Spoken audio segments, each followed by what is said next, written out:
good morning, good afternoon, what day is it, right? That's how it goes nowadays. It's like, what is it, Tuesday, Monday, nobody knows. That's Yeah. the situation we're in now. And I mean, like, who I am, I mean, I was a personal trainer for most of my life. I went to school for gerontology and health. I played sports and fitness throughout since I was a kid, football, volleyball, you name it. I quickly learned that I'm into, passionate about fitness. So I got enrolled into um, a large corporate facility and learned the ins and outs because I was inspired to be a gym teacher, for example, and among other professions.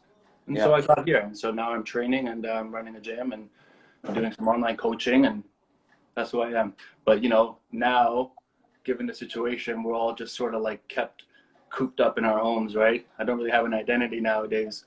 Yeah. It's going to be an interesting, I don't know why the camera switched. It's going to be an interesting time to see what happens, like how the government kind of reopens things, and then we Yeah. go from there.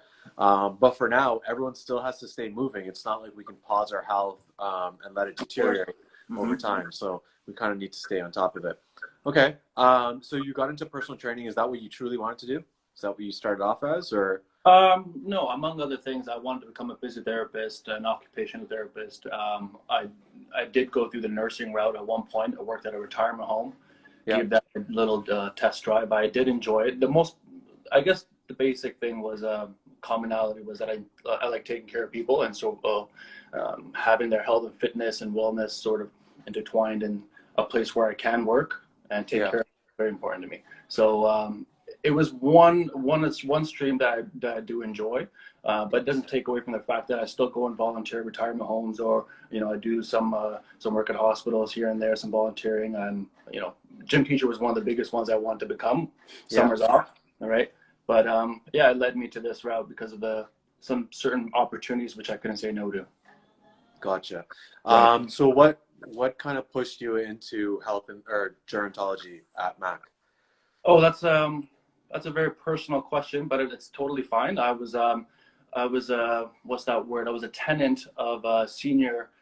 He was about 85 years old, and he at one point stopped me from paying rent in order to take care of him instead. He was alone at the time. His family and friends were elsewhere. So I got into gerontology on that path. I did go to school for health and fitness, but I catered more towards seniors at that time. And yeah, and I worked at a retirement home after that. Okay. Mm. Let's go back a little bit further. What kind of motivated you to start like working out or doing workouts or training people? Like at what point were you like,